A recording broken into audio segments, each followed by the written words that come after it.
तो कक्षा 11वीं के बच्चों के लिए विषय भौतिकी का आज का हमारा जो टॉपिक शेष बचा है, 7 तारीख से 11 तारीख तक का जो भी हमारा मटेरियल था उसमें मुख्य रूप से जितनी भी चीज़ें थी वो हो चुकी हैं। 2 चीज़ें रह गई थी। एक तो घर्षण से जुड़ा हुआ हमारा सर्पी घर्षण और लोतनिक घर्षण या बेलन घर्षण, ये 2 रह गए थे। और जड़त्वीय निर्देश फ्रेम और अजड़त्वीय निर्देश फ्रेम। छोटा सा टॉपिक है आज का, बहुत बड़ा नहीं है, केवल समझने से काम चल जाएगा, याद करने की आवश्यकता बिल्कुल नहीं पड़ेगी। सबसे पहले हम देख लेते हैं सर्पी घर्षण और बेलन घर्षण।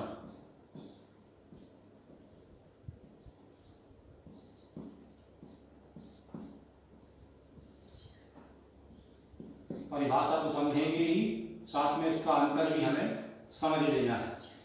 याद करने की आवश्यकता इसमें नहीं पड़ेगी, क्योंकि सर्पी शब्द और बेलन शब्द, या बेलन को हम कह सकते हैं लोतन घर्षण, सर्पी घर्षण और लोतन घर्षण, इसका अंतर भी हमें समझना है। सर्पी शब्द जो है सर्प से आया है। सर्फ नहीं, सर्प चलता है जमीन पे, चिपक कर किस तरीके से सरकता है, वो लुढ़कता नहीं है, ठीक है ना। और बेलन, रोड में चलने वाला बेलन देखा होगा, पहिया देखा है अपन ने गाड़ियों के, गाड़ियों के जो पहिए होते हैं वो लुढ़कते हैं, सरकते नहीं है, इसीलिए इसको लोटन भी कह देते हैं, लोटने वाला काम, बार बार तल बदलता है उसका। तो ये क्या है और ये क्या है पहले परिभाषित कर लेते हैं और फिर दोनों में अपन जो है अंतर देख लेते हैं, समझ लेते हैं। पहले सर्पी घर्षण क्या है। जब एक वस्तु पर, यह पहली वस्तु हो गई, दूसरी वस्तु सरकती है, ऐसी स्थिति में दोनों वस्तुओं की संपर्क सतहों के बीच जो गति विरोधी बल या जो घर्षण बल कार्य करता है उसे कहते हैं हम सर्पी घर्षण। जब एक वस्तु पर दूसरी वस्तु फिसलती है या सरकती है तो ऐसी स्थिति में दोनों वस्तुओं की संपर्क सतहों के बीच बिल्कुल समांतर रेखा में गति के विपरीत दिशा में जो घर्षण काम करता है वो कहलाता है सर्पी घर्षण। अब आती है बात बेलन या लोतन घर्षण की। देखो जरा, ये बेलन हो गया, ठीक है, ये एक वस्तु हो गई और ये दूसरी वस्तु है, ये इस पर लुढ़क रही है, ऐसे सरक नहीं रही, ये ढनकना जिसको कहते हैं, लुढ़कना जिसको कहते हैं, ये स्थिति है।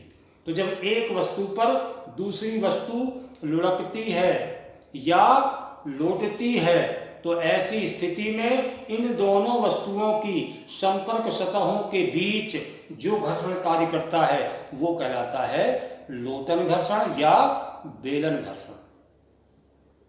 एक अंतर तो इसी में हो गया कि जब एक वस्तु दूसरी वस्तु पर सरकती है तो दोनों वस्तुओं की संपर्क सतहों के बीच कार्य करने वाले घर्षण को सर्पी घर्षण कहते हैं। और जब एक वस्तु पर दूसरी वस्तु लुढ़कती है तो ऐसी स्थिति में दोनों वस्तुओं की संपर्क सतहों के बीच जो घर्षण कार्य करता है वो लोतन घर्षण कहलाता है, ठीक है। अब दूसरा अंतर आता है, सर्पी घर्षण का मान लोतन घर्षण के मान से क्या होना चाहिए, अधिक होना चाहिए कि कम होना चाहिए। सर्पी घर्षण का मान बेलन घर्षण की तुलना में अधिक होगा कि कम होगा। जब दोनों वस्तुओं की जो चलने वाली वस्तु है उसकी वही सतह सदैव संपर्क में रहेगी, चाहे जहां तक वस्तु चली जाए ये वाली सतह इस वाली वस्तु के संपर्क में हमेशा रहेगी, तो यानी इसका मान ज्यादा होगा। और बेलन घर्षण में या लोतन घर्षण में लुढ़कने वाली वस्तु की सतह बदलती है तो इसका मान हमेशा कम होगा। यानी हम एक वाक्य में लिखेंगे सर्पी घर्षण का मान अपेक्षाकृत अधिक होता है और बेलन घर्षण का मान अपेक्षाकृत कम होता है। 2 अंतर हो गए, एक अंतर परिभाषा से, दूसरा हो गया इसका मान अधिक इसका मान कम। तीसरा, सर्पी घर्षण में गतिशील वस्तु की सतह कभी नहीं बदलती, वही रहती है। बेलन घर्षण में गतिशील वस्तु की सतह बदलती है। इसलिए गाड़ियों के पहिए घूमने वाले, लुढ़कने वाले बनाए जाते हैं, फिसलने वाले नहीं बनाए जाते हैं। रोड पर अगर फिसलने लगे गाड़ियाँ तो मालूम क्या होगा, एक ही दिन में आपका टायर या जो भी फिसल रहा होगा वो चला जाएगा, खत्म हो जाएगा। और रोड भी एक आध महीने चलेगा मुश्किल से मुश्किल, इसके बाद वो भी खत्म हो जाएगा। इसे लुढ़कने में जो है घर्षण कम लगता है। ब्रेक लगाते समय जो है वो काम करता है फिसलने की स्थिति। इसलिए गाड़ियों के जो टायर होते हैं उनमें खांचे बनाए जाते हैं, ग्रिप्स बनाए जाते हैं। जूतों के तलवों में ग्रिप्स बनाई जाती है ताकि घर्षण बना रहे और हम गिरे नहीं। ब्रेक लगने पर पहिया स्लिप ना करे, रुक जाए, इसलिए ग्रिप बनाई जाती है। और ग्रिप नहीं होगी तो पहिया आगे नहीं बढ़ेगा, पहिया घूमता रहेगा और गाड़ी बढ़ेगी नहीं। दोनों चिकने होंगे, रोड भी चिकना, पहिया भी चिकना। जब टायर हमारा मुंडा हो जाता है तो कहते टायर बेकार हो गया, बदल दो। मुंडा का मतलब यही है कि वो घूमेगा, जब कहीं गाड़ी फंस जाएगी तो घूमेगा। ग्रिप नहीं होगा तो घर्षण नहीं होगा, घर्षण कम होगा तो आगे नहीं बढ़ेगा। इस तरीके से ये सर्पी घर्षण और बेलन घर्षण की परिभाषा याद करना है।